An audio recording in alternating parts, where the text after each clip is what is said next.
Bueno, el día de hoy se llama, el tema se llama Un corazón íntegro, sabio y perdonador necesito yo. Vas a decirle al que está a tu izquierda, dile, un corazón íntegro, sabio y perdonador necesito yo. Ahora dile al que está al otro lado, ya te toca a ti. Un corazón íntegro, sabio y perdonador necesito yo. Ahora sí, cada quien le pidió al otro lo que necesita. Ok, dice entonces, hoy vamos a ver un ejemplo muy tremendo que hay en la escritura. Y hoy vamos a hablar de José. ¿Recuerdan a José o no? José, el menor de los hermanos de hijos de Jacob, ¿cierto? Quien fue vendido siendo pequeño y fue vendido como esclavo. Y en la vida de José tenemos, hoy vamos a ver algunos puntos, 3 puntos básicamente, que es un corazón íntegro, un corazón que es sabio y perdonador. Y que es algo que nosotros debemos imitar, necesitamos aprender de José. Porque José, aparte que hay que aprender muchas cosas, hoy vamos a enfocarnos en esos 3 puntos. Entonces, número 1, vamos a ver que necesitamos ese gran ejemplo de José y este hombre que a los 17 años fue vendido como esclavo, ¿cierto? A los 17 años fue vendido y fue llevado a Egipto como esclavo. Fue vendido por sus hermanos. Y era su familia, ¿cierto? Eran sus hermanos. Y aún ellos mismos lo que hicieron fue venderlo. Entonces vamos a ver cómo José, a pesar de su situación, a pesar de las circunstancias, tenía un corazón, número 1, ¿qué? Íntegro. Primero vamos a ver con el corazón íntegro, luego sabio y luego ¿qué? Perdonador. Entonces vamos a ver la escritura, Génesis 39, del versículo 1 al 12. Vamos a verlo en traducción viviente. Y vamos a ir siguiendo este tiempo y esta escritura. Y dice así, cuando los mercaderes ismaelitas llevaron a José, ¿a dónde? A Egipto, lo vendieron a Potifar, un oficial egipcio. Potifar era capitán de la guardia ¿de quién? Del faraón, era el capitán de la guardia. Sí, de esa guardia personal del faraón, dice rey de Egipto. 2. El Señor estaba con, por eso tenía éxito en todo mientras servía en la casa de su amo egipcio. Y una vez se podría preguntar, bueno, ¿cómo así? Tenía éxito, pero lo vendieron como esclavo, se lo llevaron esclavizado y dice la palabra que tenía éxito. ¿Sabes? No sé qué pudo haber sentido él en el momento de que fue vendido. De más que dolor, ¿cierto? Pero también cuando iba camino allí, tal vez enjaulado, amarrado a Egipto, él había aprendido de su papá que tenía un Dios grande, un Dios poderoso. Y allí en el camino, lo único que tal vez él podía hacer era darle gracias al Señor. Porque sabía que su vida estaba en las manos de quién? De Dios. Y dice, cuando él fue entonces vendido a Potifar, dice, el Señor estaba con José. Por eso tenía éxito en todo mientras servía en la casa de quién? De su amo egipcio. 3. Dice, Potifar lo notó. ¿Qué notó él? Que tenía éxito, que Dios estaba con él, que Dios le ayudaba en cada cosa que hacía. Entonces dice, Potifar lo notó y se dio cuenta de que el Señor estaba con José y le daba éxito en todo lo que hacía. 4. Eso agradó a quién? A Potifar, dice, quien pronto nombró a José. ¿Qué hizo con él? Lo nombró su asistente. ¿Será que José era alguien diligente? ¿O era alguien perezoso?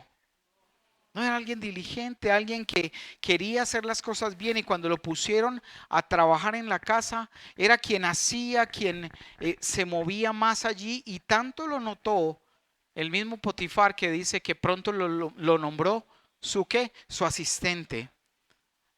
El que le manejaba de cierta forma su agenda, todo lo que él tenía que hacer y dice, lo puso a cargo de toda su casa y de todas sus. ¿Ustedes creen que tenía una casa pequeña? Potifar, sabiendo que era el general, el jefe de la guardia, y dice que lo puso a cargo de toda su casa y de todas sus. ¿Uno a quién pone a cargo de algo o a quién debe poner a cargo de las cosas? A gente diligente, gente de confianza, gente que dé la milla extra. Y eso es algo que tenemos que aprender de José. Porque muchas veces nosotros nos conformamos con pasar el día y con hacer escasamente aquello que nos mandan a hacer, si es que lo hacemos. Y dice la palabra que somos siervos inútiles cuando hacemos lo que tenemos que hacer. O sea que cuando usted tiene que hacer lo que tiene que hacer, ¿es un siervo qué? Inútil. Por ejemplo, si yo soy un estudiante, ¿será que con ganar el año soy una maravilla? No, eso es lo que tengo que hacer mínimo. ¿Cómo sería para hacerlo mejor? Con honores, ¿cierto? Cosa que le digan, si usted estudia en un colegio donde tiene que pagar una universidad, ya, su matrícula y su beca se la ganó para el próximo año. Su promedio es excelente. Sus notas, el reconocimiento, igual en el trabajo, en cada una de las actividades que podamos ejecutar y hacerlo de la mejor manera, ¿cierto? Y dice entonces que él lo puso a cargo de toda su casa, de todas sus posesiones. 5. Desde el día en que José quedó encargado de la casa y de las propiedades de su amo, ¿sabes? Hay algo que recordamos de la palabra cuando dice que el que es fiel en lo poco será puesto en ¿dónde? Y aún siendo esclavo, no se sabe cuánto tiempo pasó entre que fue vendido y llevado a Egipto hasta que lo compraron. ¿Cierto? Pudo haber estado ahí exhibido, que lo miraran, porque en ese tiempo hasta le revisaban los dientes, lo miraban como si fueran mercancía. Hasta que Potifar lo compra y se lo lleva, pero siendo fiel allí al Señor, aún en medio de su situación, Dios lo puso. Y dice que el día en que José quedó encargado de la casa y de las propiedades de su amo, el Señor comenzó a bendecir la casa de Potifar. ¿Por causa de quién? De José. O sea que José llevó la presencia de Dios y llevó la bendición a la casa de Potifar. Y dice, y todos los asuntos de la casa marchaban ¿cómo? Marchaban bien, era un buen administrador. Era alguien que había aprendido tal vez de su mismo papá administración y de parte de Dios había sido diligente y no había sido perezoso y trabajaba de la mejor manera.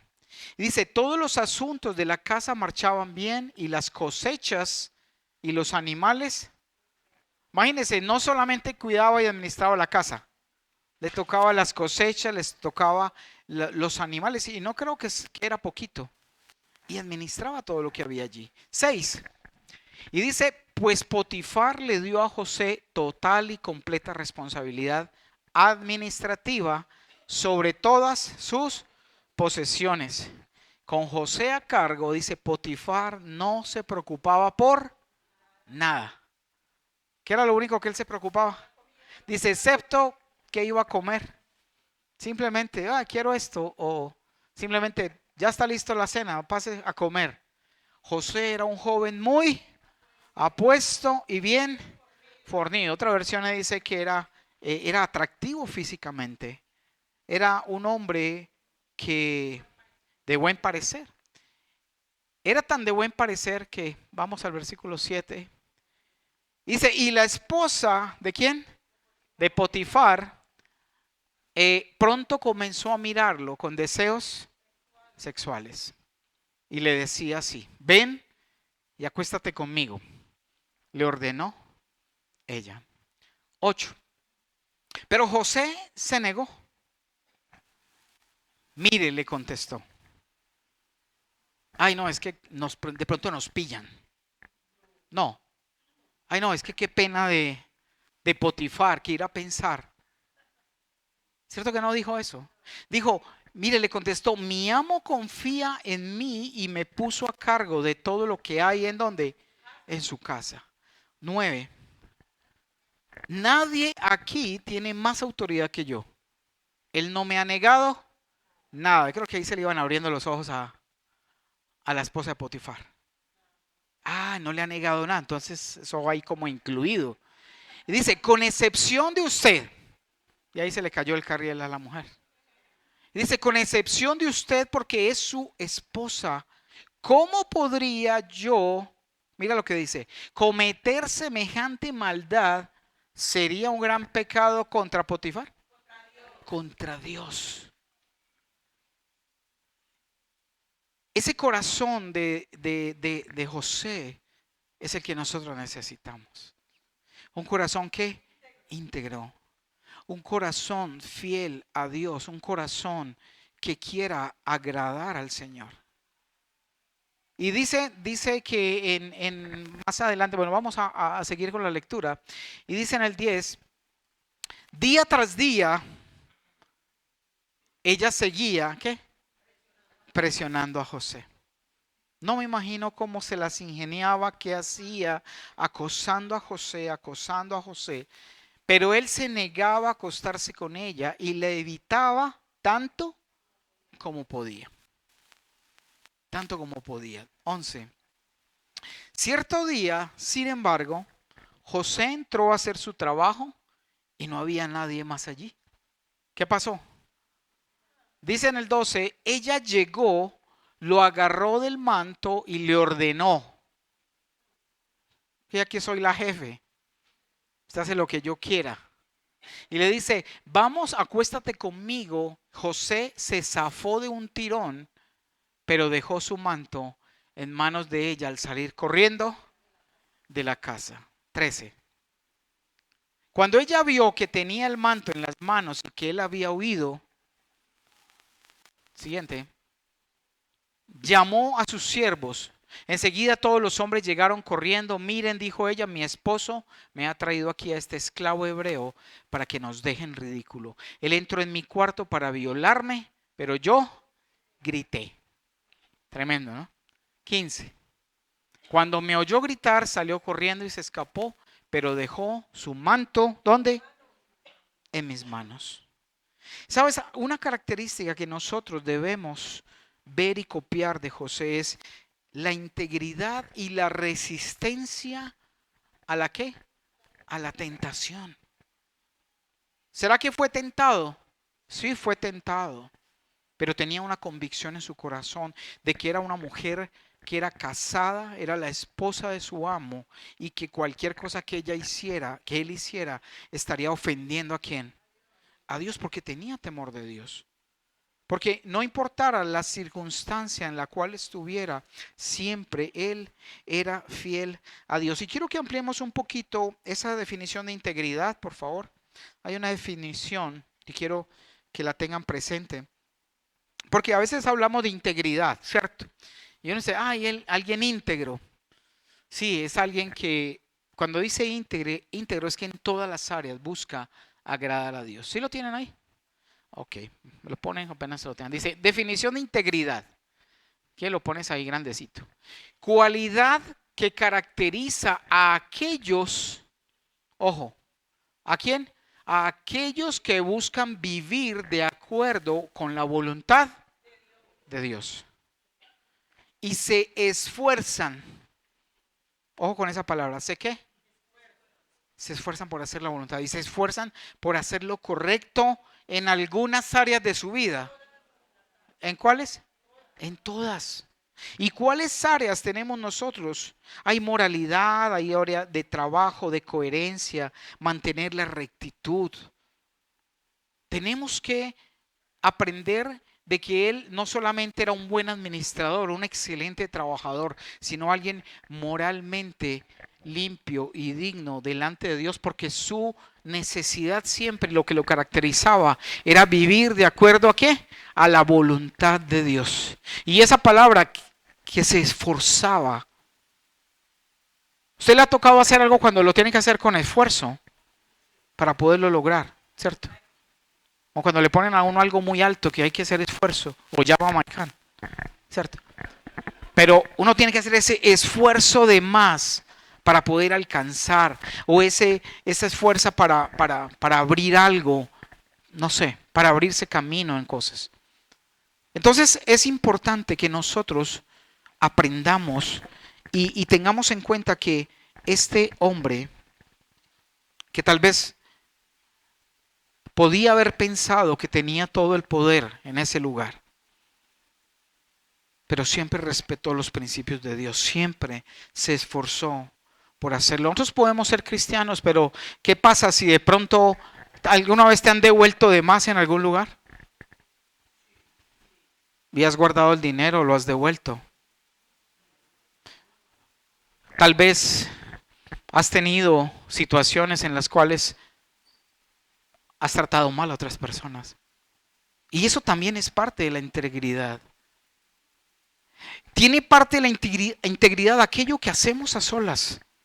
Aquello que donde nadie te ve. Alguien diría por ahí, ¿tú harías algo inmoral delante de tu abuelita? No, ¿cómo se le ocurre? ¿Y por qué si lo haces delante de Dios? Y se nos olvida que Él está presente en cada momento. Que debemos quitar y huir de aquella tentación, así como Él salió corriendo. Es mejor que digan, aquí corrió, que aquí murió. Y salió corriendo. Y no importó lo que pasara, lo difamaron, y ni siquiera se defendió. Porque igual era la palabra de la esposa de Potifar contra su palabra. Y fruto de eso, ¿dónde terminó José? En la cárcel, pagando por un crimen que no había cometido. Pero como Dios sabía a qué lo había llamado, a qué lo había traído, él aceptaba la voluntad de Dios. Una persona íntegra, un hombre temeroso de Dios. Y en todas las áreas, como dice la definición, debemos esforzarnos por hacer lo correcto en todas las áreas de nuestra vida. Yo no puedo ser un cristiano que soy muy creyente, leo la Biblia, siempre hablo de cosas, pero siempre estoy buscando hacer el chanchullo, el torcido, el negocio turbio. ¿Será que eso es integridad? No, no es integridad. Podemos ser muy buena gente, podemos ser tal vez muy honestos, pero para ser íntegro necesitamos que todas las áreas de nuestra vida sean coherentes con lo que hablamos y con lo que hacemos. ¿Qué era el ejemplo que nos da José? Porque nosotros no llegamos ni a los tobillos. Y vamos a ver 1 Corintios 10:13, porque a veces decimos, no, pero es que esas tentaciones son muy fuertes. ¿Alguien ha sido tentado aquí? ¿Alguien aún sigue muchas veces cayendo ante la tentación? Aquí no, en esta iglesia no. Aquí no, que emana de juiciosos. ¿Ah? Aquí, ¿quién cae muchas veces ante la tentación? Levante su mano, no le dé pena. Aquí venimos los enfermos, ¿o no? ¿Cierto? Y vamos a ver este versículo que está en 1 Corintios 10:13 y lo vamos a leer y lo vamos a analizar. 1 Corintios 10:13.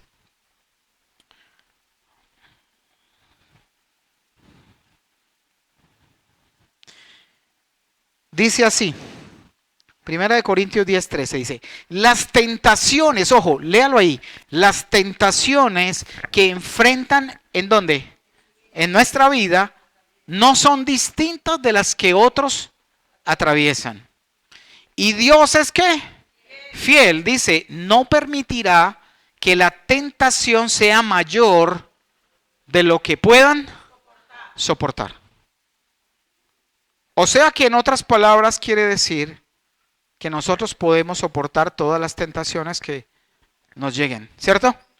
Porque dice que Él no permitirá que la tentación sea mayor de lo que pueda soportar. Cuando sean tentados, Él les mostrará una salida para que puedan resistir. Y no es que usted se quede ahí resistiendo, hay que escaparse. ¿Qué hizo José? Se fue. Si usted está, por ejemplo, viendo una película, viendo algo, y llega una escena que usted sabe que no debe estar recibiendo, ¿qué hay que hacer? Se va corriendo. No, puede adelantar y pasar rapidito eso, ¿cierto? Si algo, o si su corazón dice, no, esto no es correcto. Aquí donde voy está como, me está tentando. Entonces, ¿qué? Quitamos eso. Porque uno se da cuenta, ¿no? Discierne cuando algo está pesado, algo te está... Una conversación, por ejemplo. Cuando tú ves que viene tu amiga, tu vecina y empieza a entrar en un territorio de juicio, de condenación, ¿qué hay que hacer? Salir corriendo. Deje el pancito que llevó, pero váyase. ¿Cierto? ¿Por qué? Porque necesitamos huir como nos lo enseñó ¿quién? José. ¿Será que José la tuvo fácil? Me imagino que la esposa de Potifar no era alguien desagradable. ¿Cierto que no? Físicamente hablando. Y como hombres, obviamente, fuimos diseñados para que todo entre por los ojos. De ahí a que las niñas, y más las niñas de Dios, deben ser muy prudentes en la forma de vestir. Porque los hombres fuimos diseñados para ser atraídos por la visión. Ustedes más por los oídos. ¿Cierto? Le echan el cuento y cayó. Pero el hombre ha sido diseñado visualmente para hacer, digamos, tener cierta sensibilidad a través de la visión. Y aún a pesar de las debilidades, dice que él la evitaba a toda costa, ¿o no? La evitaba, y un día ella ordenó a todos sus empleados que nadie fuera a trabajar, dio día libre, el día cívico, porque fueron a votar. Día cívico, pero no le avisó a José, porque lo quería coger desprevenido. Y eso fue lo que trató de hacer. Y aunque la evitó muchas veces, cuando ella le tiró fuerte, él lo que hizo fue salir corriendo. Y lo que tú y yo, si queremos aprender de esta integridad, es que podamos nosotros huir. Dice la Biblia, huir de las pasiones ¿qué? Juveniles. Y esas pasiones, usted puede ser viejito, pero aún tiene pasiones juveniles. ¿Por qué juveniles? Porque vienen desde la juventud.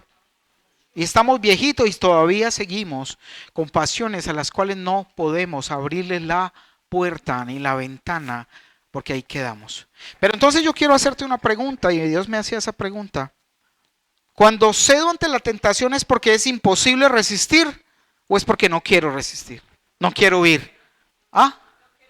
Porque no quiero huir.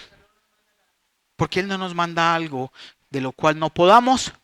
Pero es que nos quedamos ahí, empezamos a sentir la tentación, a sentir que algo no está bien, y ahí nos quedamos amañados.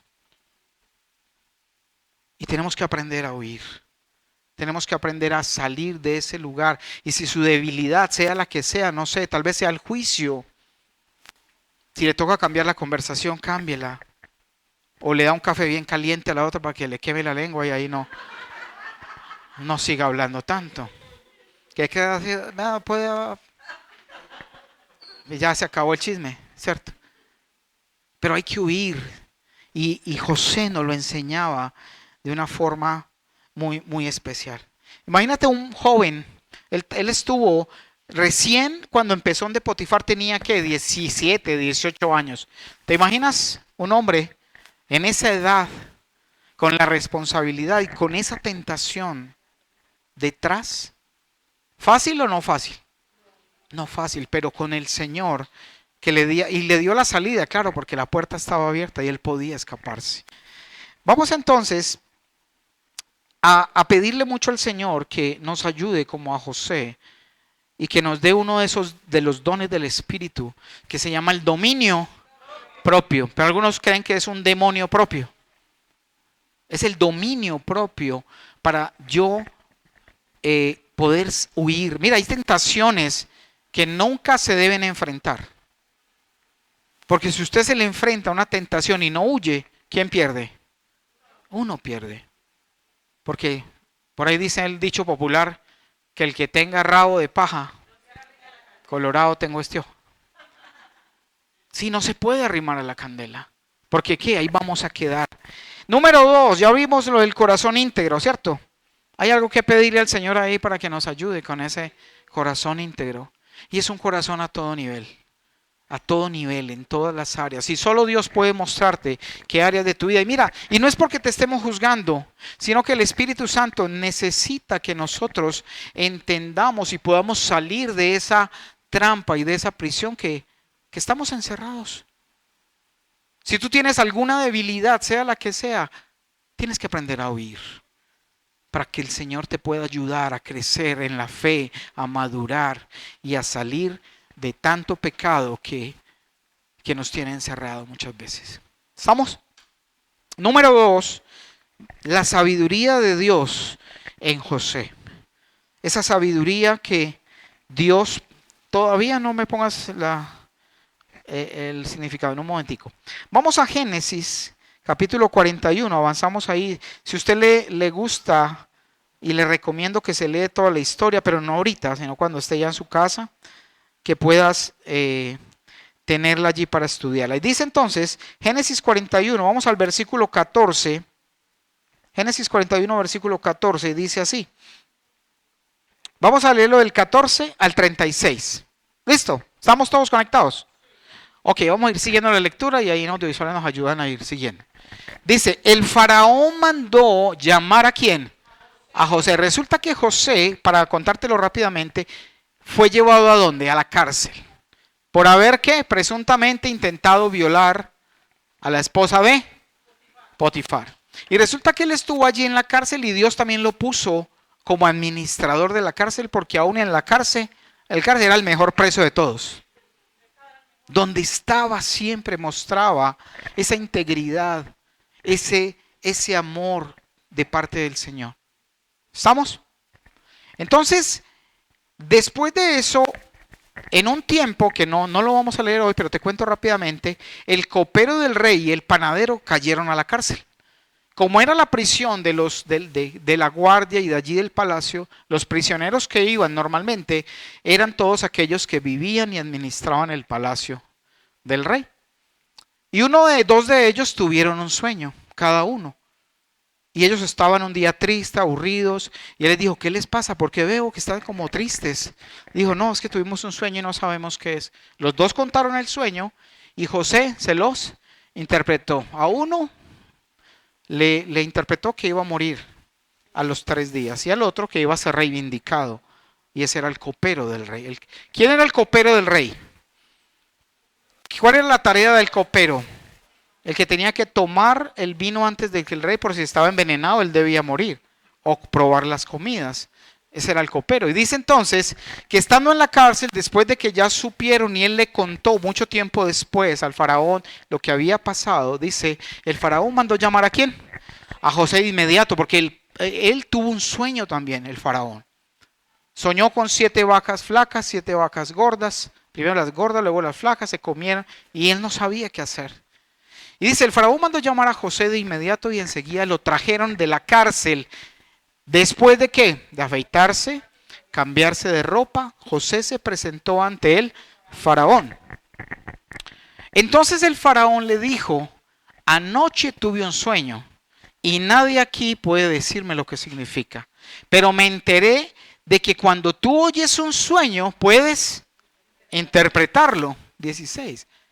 Y mira lo que le responde José, que viene también de su integridad y su temor a Dios. Dice, no está en mis manos el poder para interpretarlo, respondió José. Pero Dios puede decirle lo que su sueño significa y darle tranquilidad. Él no se dio la gloria. Él no dijo, no, es que yo soy aquí el chacho, el que interpreta. No, es solamente Dios, si Él lo quiere hacer, Él lo puede hacer, pero eso no me corresponde a mí. Entonces el faraón le contó su sueño a José. En mi sueño le dijo, yo estaba de pie a la orilla del río Nilo y vi 7 vacas gordas y sanas que salían del río y comenzaban a pastar entre los juncos. Luego vi 7 vacas flacas y raquíticas con aspecto enfermizo que salían después de las primeras. Jamás había visto unos animales tan lamentables en toda la tierra de Egipto. Entonces esas vacas flacas y raquíticas, ¿qué hicieron? Se comieron a las 7 vacas gordas, pero nadie lo hubiera creído, porque después seguían siendo tan flacas y raquíticas como antes. Luego me desperté. En mi sueño, dice, también vi 7 espigas llenas de grano, robustas y hermosas, que crecían de un solo tallo. Después aparecieron otras 7 espigas de grano, pero estaban infestadas, resecas y marchitadas por el viento oriental. Entonces las espigas secas se tragaron a las 7 robustas. Les conté esos sueños a los magos, pero ninguno pudo decirme lo que significa. Déjalo ahí un momentico. Yo no sé si usted tiempo atrás Y mi esposa era muy inquieta con eso de los sueños. Tiempo atrás no nos habíamos convertido. Entonces, claro, eso apenas una vez vimos por ahí en la librería el libro de los sueños. Ya mismo lo compramos. El significado de los sueños. Y cada que soñaba con algo, buscaba ver que aquí hay más de uno que dónde lo venden. No, ese no lo vamos a recomendar. Entonces mira lo que dice ahí, dice, les conté sus sueños a los que, a los magos, a los brujos, a los hechiceros, pero ninguno de ellos pudo decirme lo que significaban. Incluso ellos se refieren a los magos en ese tiempo como los caldeos. Los caldeos que venían de Babilonia eran hechiceros y adoraban ídolos. ¿Y qué pasaba en ese tiempo? Uno anteriormente quería saber qué querían decir los sueños. Pero humanamente o diabólicamente la gente se inventa cosas, pero realmente el significado de un sueño solo te lo puede dar ¿quién? Dios, el Espíritu Santo. Y cuando tú sueñes, porque también sucede que nosotros tenemos sueños, Dios nos habla a través de los sueños. Y a través de esos sueños hay que pedirle al Señor, Señor, enséñame, muéstrame, ¿qué me quieres enseñar con ese sueño? ¿Qué quieres? ¿De qué me quieres librar o apartar? Entonces ahí en este punto dice que él le consultó ¿a quién? A los magos, a los hechiceros, pero nadie pudo decir lo que significaba. 25. José respondió, ambos sueños son del faraón, significan ¿qué? Lo mismo, uno es el confirmación de la otra. Dios le da a conocer de antemano al faraón lo que está por hacer, lo que va a pasar. Las 7 vacas sanas y las 7 espigas robustas representan 7 años de ¿qué? De prosperidad. Iba a haber un tiempo de prosperidad. Y las 7 vacas flacas y raquíticas que salieron después y las 7 espigas resecas y marchitadas por el viento oriental representan 7 años de hambre. Siguiente. Esto sucederá tal como lo he descrito, pues Dios ha revelado de antemano al faraón lo que está por hacer. Y dice, los próximos 7 años serán un periodo de gran prosperidad en toda la tierra de Egipto, le dijo José al faraón. Pero después llegarán 7 años de un hambre tan intensa que hará olvidar toda esa prosperidad de Egipto y el hambre destruirá ¿qué?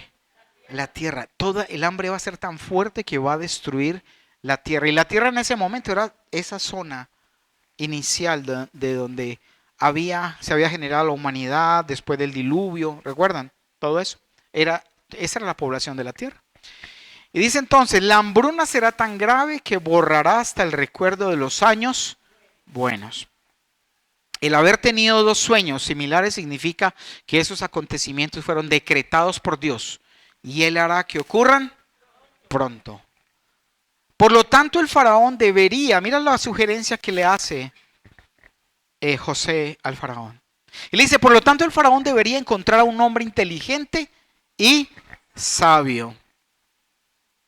Él le dio la sugerencia, ¿a quién? Al rey, al faraón. Le dijo, vea, usted debe buscar un hombre que sea inteligente, que sea sabio y ponerlo a cargo de toda la tierra de Egipto. 34.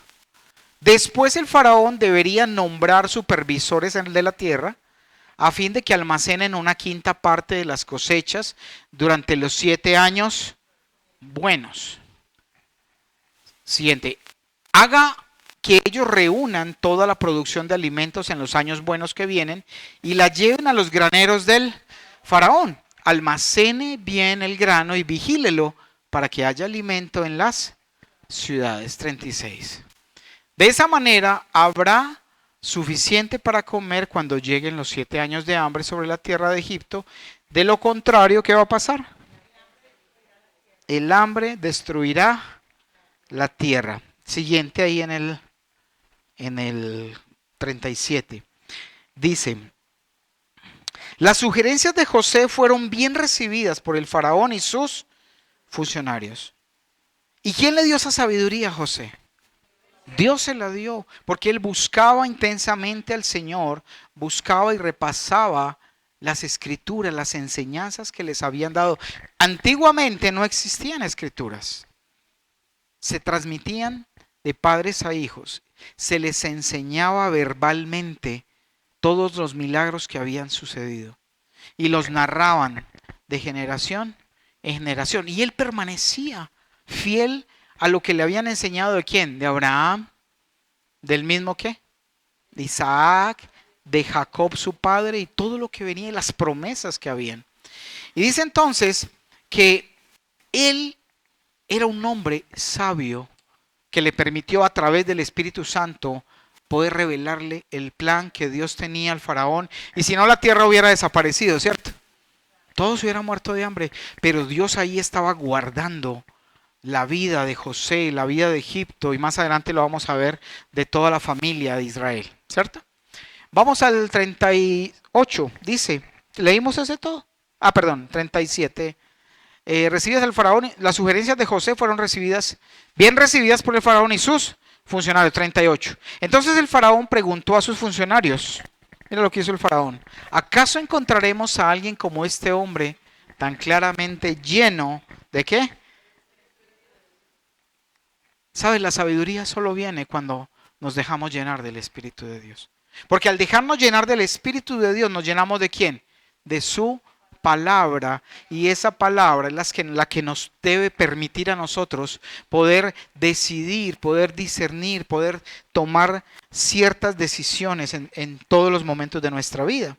Y dice entonces en el 39, mire que reconocía en el 38, tan claramente lleno del Espíritu de Dios. El 39 dice: así que el faraón dijo a José: como Dios te ha revelado el significado de los sueños a ti, es obvio que no hay nadie más sabio e inteligente que tú. 40, quedarás a cargo de mi palacio y toda mi gente recibirá órdenes de ti. Solo yo, sentado en mi trono, tendré un rango superior al tuyo. El faraón dijo a José: yo aquí en persona te pongo a cargo de toda la tierra de Egipto. 42 dice: luego el faraón se quitó la mano el anillo con su sello oficial, lo puso en el dedo de José, lo vistió con ropas de lino de la mejor calidad, le puso un collar de oro. Y bueno, y después lo hizo pasar por toda la ciudad, nombrándolo como el segundo después del faraón. Entonces ahí tenemos que tener en cuenta que la sabiduría nos debe hacer orgullosos o humildes. Humildes, porque él lo primero que dijo: no está en mí el interpretar sueños, no viene de mí, es de Dios. Y esa es la sabiduría que necesitamos. Ahora sí, regáleme la definición de sabiduría. Y dice, sabiduría, dice capacidad de vivir de manera que sabia y prudente, tomando decisiones que reflejan la voluntad de Dios. Es un don o regalo de Dios que puedes obtener a través de la búsqueda y sumisión a su. Cuando buscamos a Dios, buscamos su presencia, buscamos hacer su voluntad, viene la sabiduría de Dios. Aquella que nos permite dejar de decidir como nosotros decidimos. Nosotros ya no podemos seguir decidiendo por lo que piensa la tía, la abuelita, sino lo que dice ¿quién? La palabra de Dios. Porque muchas veces tomamos decisiones que no son correctas delante del Señor porque estamos solamente siguiendo tradiciones y costumbres que nuestra familia o antecesores han hecho, o tal vez nuestro engañoso corazón nos lleva a hacer. Debemos basarnos ¿en qué? En la absoluta verdad y la palabra de Dios. La palabra de Dios. Vamos a leer Hechos 7. Del 9 a 10. Y yo quiero decirte que estudiando sobre la sabiduría, las características de la sabiduría son el temor a Dios. Cuando yo busco la sabiduría de Dios, entiendo y siento temor de Dios, me llega el discernimiento, que es aquello que me permite escoger entre el bien y el mal, me llena de humildad y de prudencia. ¿Sí? Y vamos a ir entonces allá a Hechos 7, de 9 al 10. Dice, estos patriarcas, ahí se está refiriendo en el libro de Hechos a lo que pasó con José. Dice, estos patriarcas tuvieron envidia ¿de quién? De su hermano José. Recuerda que les comenté que los vendieron, ¿cierto? Dice, entonces estos patriarcas tuvieron envidia de su hermano José y lo vendieron para que fuera esclavo en Egipto, pero Dios estaba con él y lo rescató de todas sus dificultades. Y Dios le mostró su favor ante el faraón, el rey de Egipto. Dios también le dijo a José, le dio a José una sabiduría fuera de lo común, de manera que el faraón lo nombró gobernador de todo Egipto y lo puso a cargo de ¿quién? Del palacio. ¿Gracias a quién? A que Dios estaba con él. Entonces, ¿qué es lo más importante que nosotros debemos buscar? Buscar su presencia, buscar su dirección, buscar hacer su voluntad. Porque si no lo buscamos, pues vamos a seguir haciendo nuestra propia voluntad, ¿cierto? ¿Y será que eso nos trae consecuencias o nos trae bendición? Consecuencias. Porque nosotros siempre estamos decidiendo mal en nuestra propia sabiduría. La sabiduría humana es muy distante de la sabiduría de Dios. Lo que nosotros podemos analizar tal vez y decidir por la sabiduría humana no es la sabiduría como Dios la estipula. Y si conocemos su voluntad, vamos a entender y a conocer cuál es.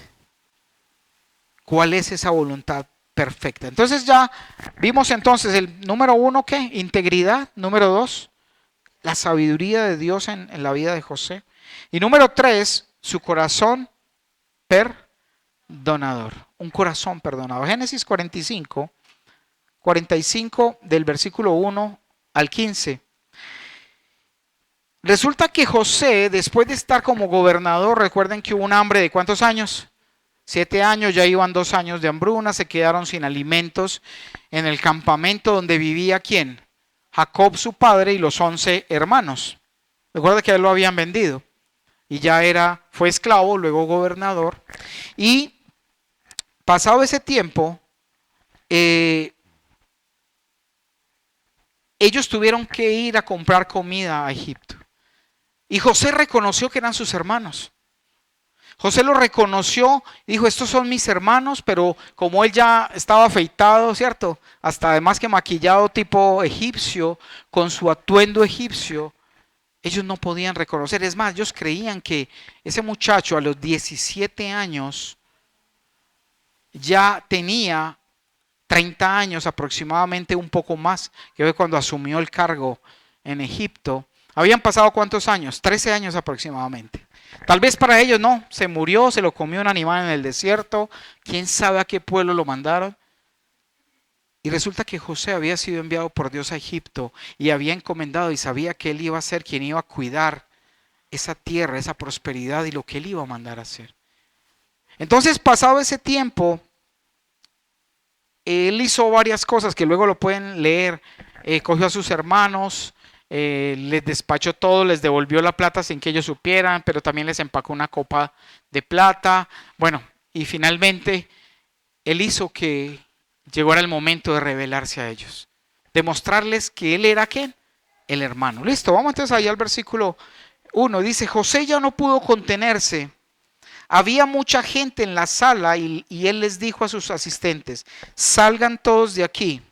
Así que estuvo a solas con sus hermanos en el momento de decirles quién era.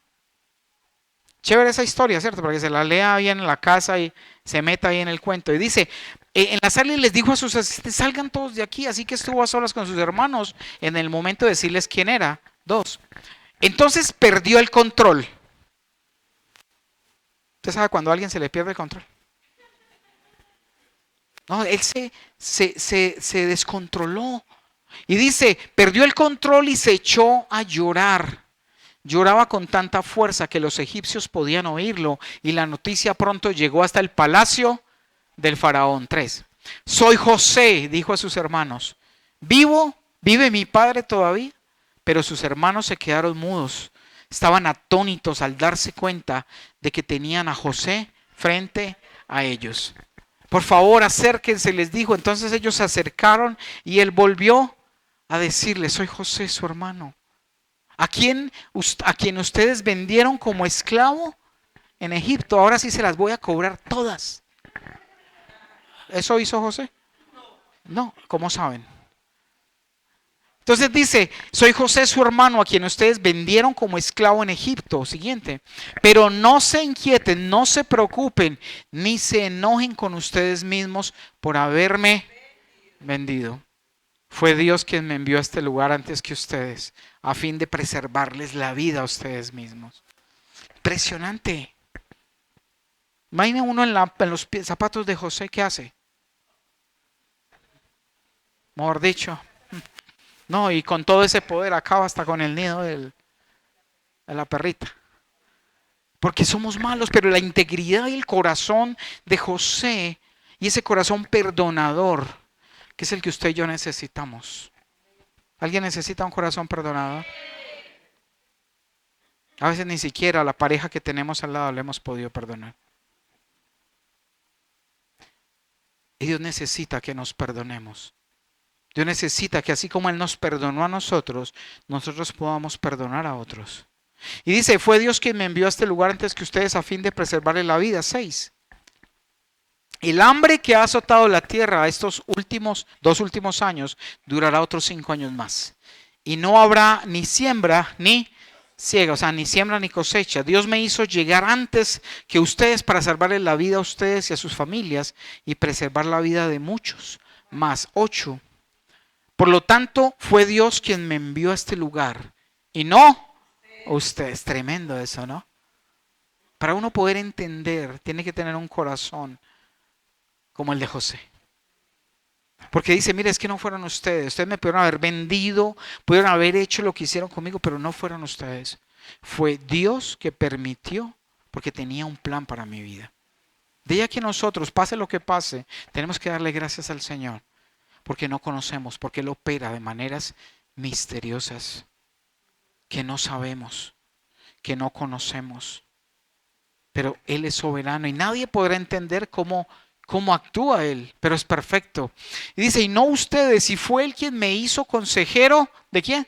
Del faraón, administrador de todo su palacio y gobernador de todo Egipto. Ahora apresúrense, regresen a donde está mi padre y díganle, tu hijo José dice, Dios me ha hecho señor de toda la tierra de Egipto, así que ven a verme de inmediato. Podrás vivir en la región de Gosén, donde estarás cerca de mí, junto con tus hijos y tus nietos, tus rebaños y tus manadas y todas tus posesiones. Allí te cuidaré. Mira lo que decía José a su papá. Allí te cuidaré. Él ya estaba muy viejo. Dice, allí te cuidaré porque aún quedan 5 años de hambre. De lo contrario, tú y los de tu casa y todos tus animales morirán de hambre. Miren, agregó José, pueden comprobarlo con sus propios ojos y también puede hacerlo mi hermano Benjamín, que de veras soy. ¿Por qué dijo que su hermano Benjamín? Porque ellos dos fueron hijos ¿de quién? De la misma mujer. Y eran los menores. Entonces, entre hermanitos menores ellos se conocían. Porque los otros habían sido hijos de las otras esposas. Dice entonces el 13, díganle a mi padre acerca de la posición de honor que tengo aquí en Egipto. Descríbanle todo lo que han visto y después traigan a mi padre aquí lo más pronto posible. 14. Llorando de alegría, José abrazó ¿a quién? A Benjamín, y Benjamín hizo lo mismo, que era su hermanito pequeño. Luego José besó a cada uno de sus hermanos y lloró sobre ellos. Y después comenzaron a hablar libremente con él. ¿Necesitamos un corazón de esos o no? ¿Cierto que sí? Necesitamos un corazón que pueda perdonar, que estemos dispuestos a imitar esa personalidad de parte del Señor que se formó en José. Esa integridad, esa sabiduría, esa capacidad para perdonar. Y quiero que vamos a ver la imagencita de esa capacidad de perdonar. Y dice, un corazón perdonador. Mira a ver si chuleamos ahí las cositas. Y dice, es aquel que está dispuesto ¿a qué? A perdonar a los demás. De la misma manera que Dios los perdona. Hace parte de la naturaleza de Dios. El corazón perdonador hace parte ¿de quién? De la naturaleza de Dios. Y es un mandato para nosotros los creyentes. Ay, es que Él es Dios y perdona. No, es una decisión para perdonar. ¿Será que a José le hicieron algo malo? ¿Cierto? Lo traicionaron sus hermanos, lo vendieron como esclavo. Enseguida fueron y le llevaron al papá una túnica untada de sangre de cordero. Ah, mira, se lo comió una fiera. Le dijeron así, le dejaron para que él pensara. Mira, esto fue lo que encontramos. Y su túnica de colores empapada en sangre.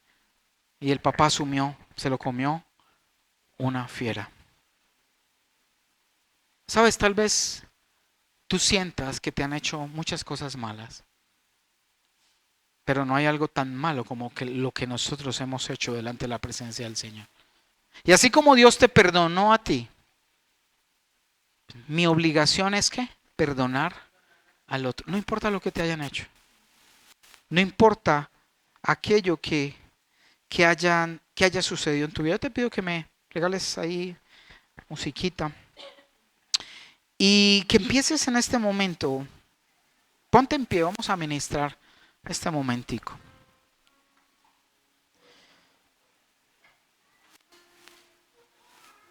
Y sabes, una de las cosas que más produce liberación en nuestro corazón, en nuestra vida espiritual y nos permite avanzar, es desarrollar un corazón perdonador. Sabes, eso nos tiene anclados. Por más que tú a veces quieras crecer y avanzar en tu vida espiritual, si hay odio y resentimiento hacia quien sea, eso es como un ancla que te tiene pegado del piso. Y no puedes elevarte, no puedes llegar a la presencia del Señor. Necesitamos perdonar. Necesitamos aprender de esa integridad que nos muestra José en su vida. Sí se puede. Él lo pudo hacer. Necesitamos la sabiduría de parte del Señor. Y sabes, una palabra que extraigo y tenla presente, no nos disculpamos para ser perdonados. Nos disculpamos para arrepentirnos. Escúchalo bien, no nos disculpamos para ser perdonados. Cuando hablamos de personas, no nos disculpamos para ser perdonados, nos disculpamos para arrepentirnos por haber hecho daño. El perdón es un obsequio que nos hace la otra persona. Pero cuando tú y yo pedimos perdón, es para arrepentirnos, no para que nos perdonen en sí. Pide al Señor ahí que traiga memoria aquello que tal vez no le has podido perdonar a tu papá, a tu mamá. Cierra tus ojos ahí y permite que el Espíritu Santo te muestre. Es momento y es tiempo de que si hoy decides perdonar, porque el perdón no es un sentimiento. El perdón es una decisión como el amor. Y si hoy decides perdonar a quien te hizo daño, hoy vas a ser libre. Y hoy podremos echar todo espíritu inmundo que te ha atado y te tiene allí amarrado y encerrado por la falta de perdón. No importa lo que te han hecho, te han despreciado, te usaron, tal vez te agredieron físicamente, te humillaron, pero no somos nada y no nos han hecho nada comparado a lo que le hicieron a Jesús. Y aún así Él perdonó a la humanidad. Murió en la cruz para perdonarnos, sufrió y padeció el dolor que nosotros debimos haber padecido. Y ahora nosotros no podemos darnos el lujo de estar perdonados sino perdonar.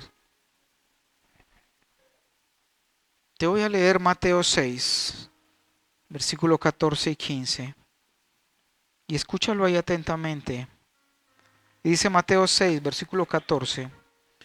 Si perdonas a los que pecan contra ti, tu Padre Celestial te perdonará a ti. Te lo vuelvo a leer. Si perdonas a los que pecan contra ti, tu Padre Celestial te perdonará a ti. Pero si te niegas a perdonar a los demás, tu Padre no perdonará tus pecados. No podemos sentirnos más que Dios para negar el perdón a alguien. No importa lo que hayas vivido. Si quieres que Dios te perdone, tenemos que perdonar. Tenemos que perdonar. Y deja que Dios traiga a tu memoria, a tu mente, a tu corazón, aquellas personas en las cuales no has podido perdonar y que hoy se las vas a entregar y vas a sacrificar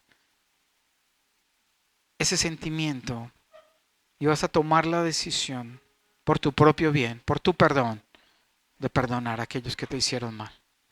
Entrégalo ahora y decide perdonar ahora. Decide quitar todo peso y condenación de aquellas personas que te han hecho daño. Perdónalas. Míralas con la misericordia que Jesús las mira y nos mira. Padre, te damos gracias, Señor, por lo que hoy nos enseñas a través de la vida de José. De este hombre, este joven aún temeroso de ti, íntegro en su corazón. Enséñanos a escapar y a huir de toda tentación, mi Dios. Danos sabiduría, Señor. Permítenos buscarte. Permítenos buscarte a ti, tu presencia, Señor. Y regálanos ese corazón perdonador, como el corazón de José, Señor. Un corazón dispuesto a dar, a amar y esperar en ti, Señor. Un corazón diligente, un corazón laborioso, un corazón que daba la milla extra, Señor. Gracias, Señor, por su vida. Gracias por ese testimonio en tu palabra, por ese antepasado y ese patriarca a través del cual cuidaste a tu pueblo y nos cuidaste a nosotros porque estábamos en su simiente, Señor. Padre, gracias, Señor, gracias. Yo te pido en el nombre de Jesús y ordeno a todo espíritu inmundo que hoy ha sido desmantelado, que hoy ha sido detectado, destruido, y que se ha roto todo derecho legal a través del perdón que estos tus pequeños hoy ponen delante de ti, Señor. Yo ordeno a todo espíritu inmundo en el nombre de Jesús que salen ahora al abismo en el nombre de Jesús, fuera. Fuera al abismo, atados de manos y pies. Todo espíritu de falta de perdón que hoy ya su trabajo ha terminado, yo les ordeno que salen al abismo ahora. Es una orden. Abandonan sus cuerpos, abandonan su mente, abandonan aún sus sueños y permiten que haya un descanso tranquilo. En el nombre de Jesús. Gracias, Padre, porque tú nos enseñas, Señor, a perdonar. Nos enseñas a amar, a tener la misericordia que tú nos tuviste con aquellos que no saben lo que hacen. Gracias, Padre Santo, por este tiempo. Gracias por tu palabra. En el nombre poderoso de Cristo Jesús. Amén.